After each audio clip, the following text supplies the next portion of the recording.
It is September 26, 1983, just after midnight. Deep inside a fortified bunker on the outskirts of Moscow, a young Soviet officer adjusts his headset.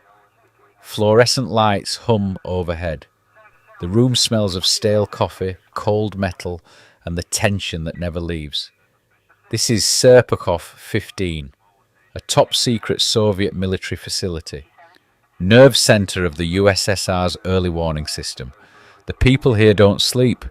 They wait. Stanislav Petrov, a lieutenant colonel. 34 years old, quiet, observant, a man who thinks before he speaks, and now perhaps before he acts.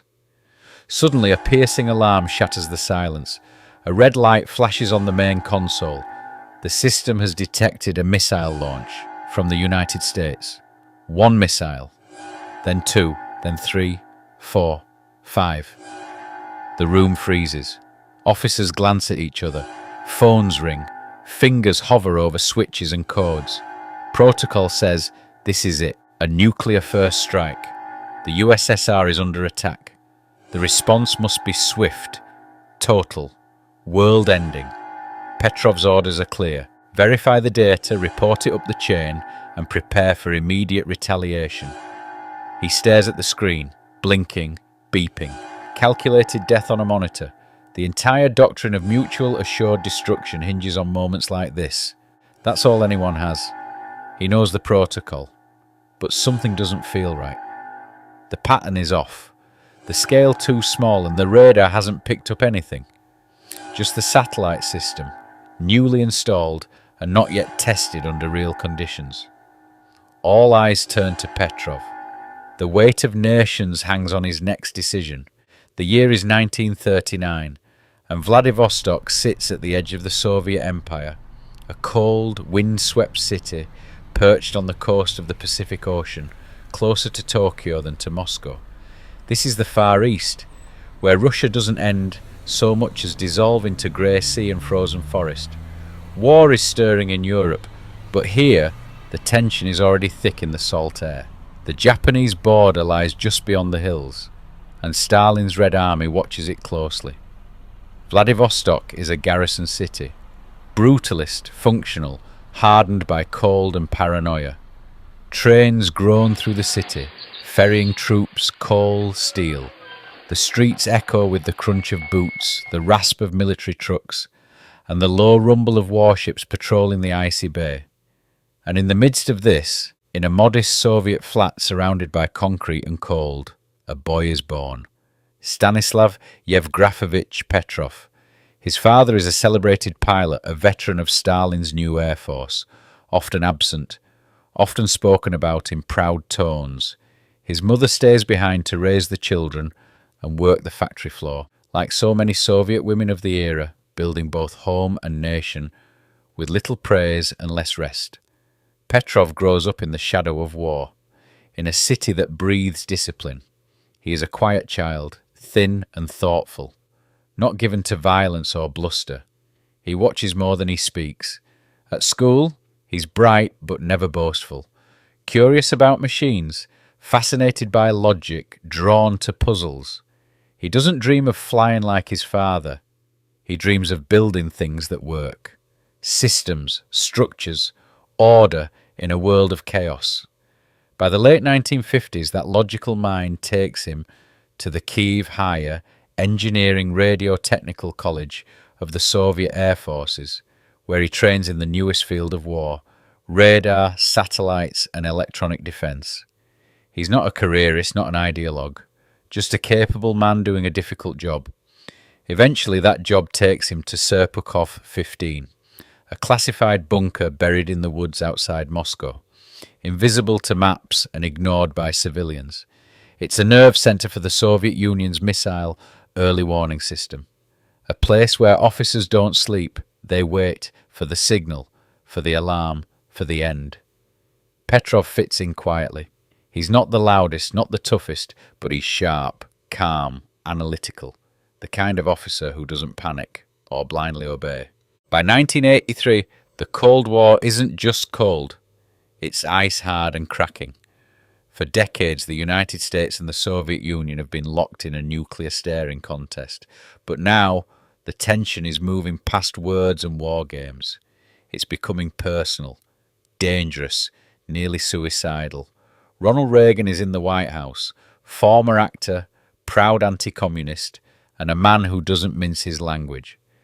In March of that year, he labels the Soviet Union an evil empire, a phrase not from a classified briefing, but a speech delivered to evangelical Christians in Florida.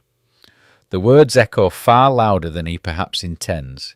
In Moscow, they are heard not as rhetoric, but as a threat. Behind the scenes, the US is investing billions into the Strategic Defense Initiative, nicknamed Star Wars, a plan to build space-based missile shields that, if successful, would make Soviet nukes obsolete. To the Kremlin, it's not defense. It's checkmate. The fear now is not of a slow, grinding conflict, but of a decapitation strike, a sudden surgical attack that wipes out Soviet leadership before they can respond. Then, on September the 1st in 1983, it happens.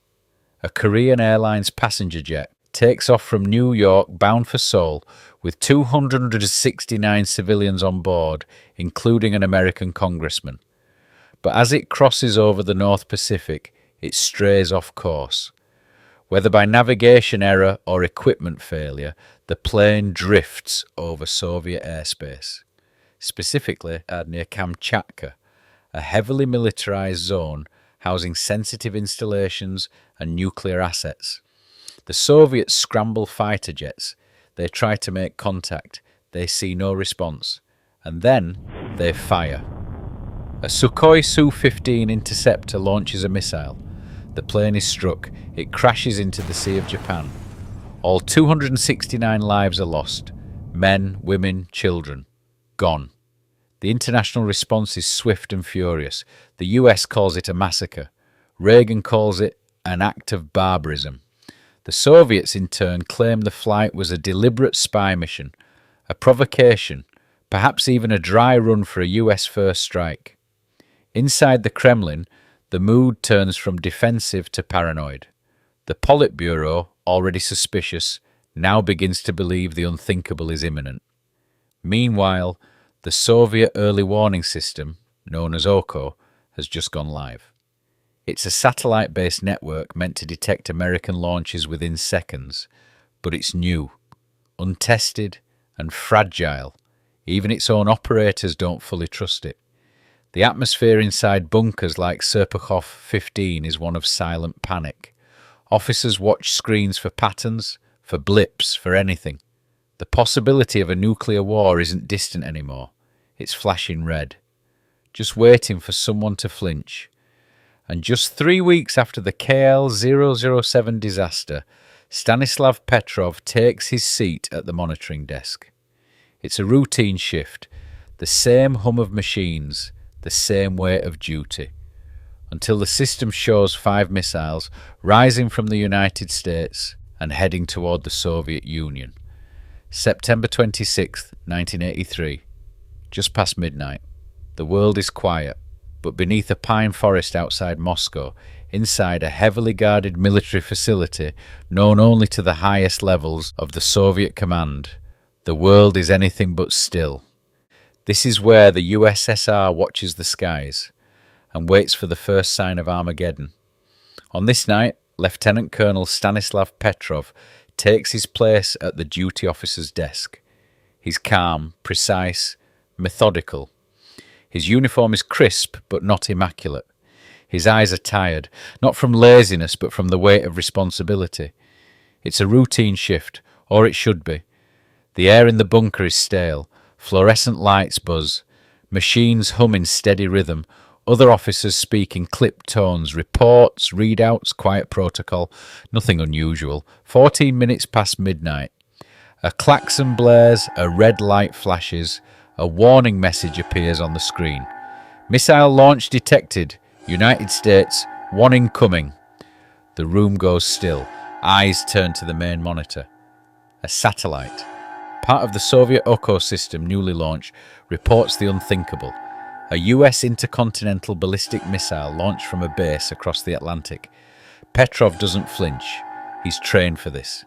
It could be a test, a glitch, a false alarm, then another warning. Second launch detected, then a third, a fourth, a fifth.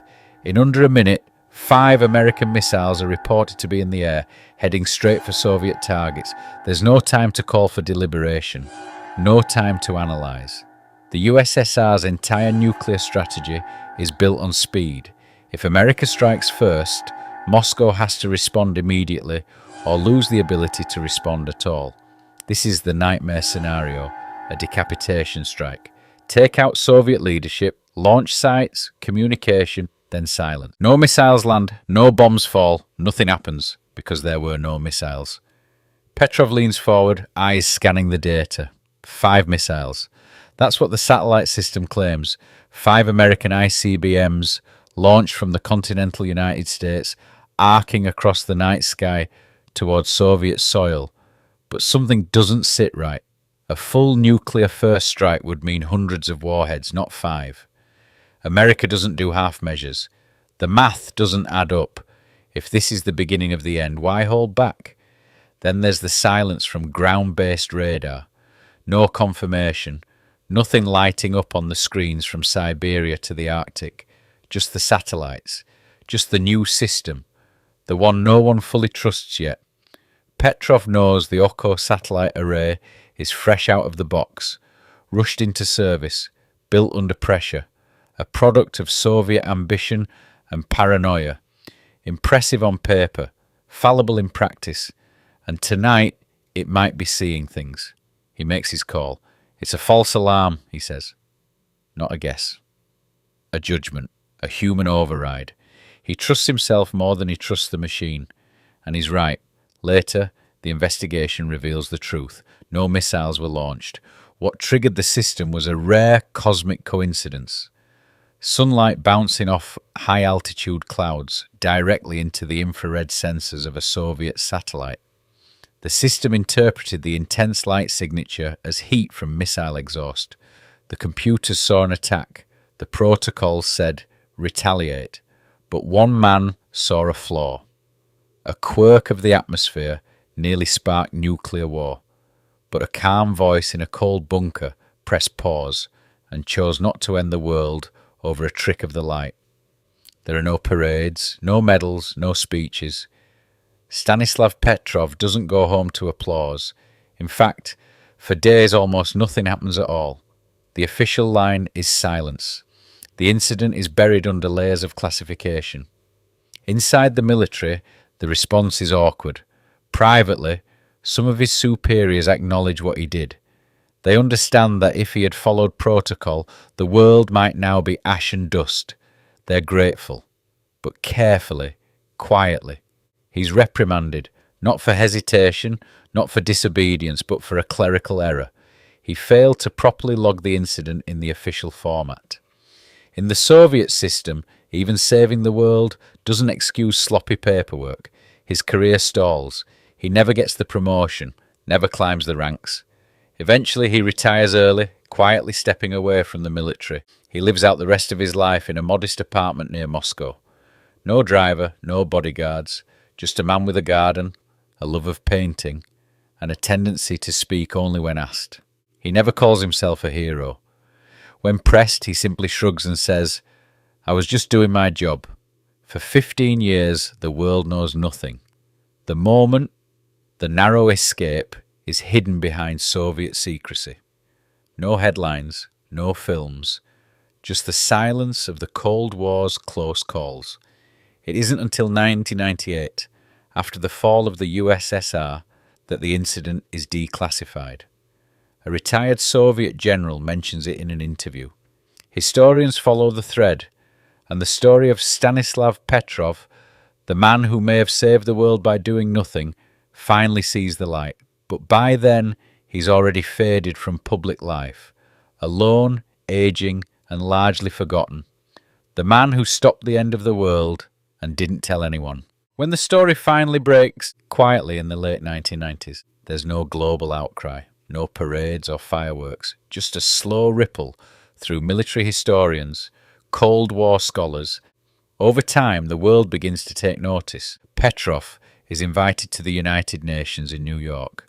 There, he's presented with the World Citizen Award, a small ceremony with polite applause and awkward handshakes.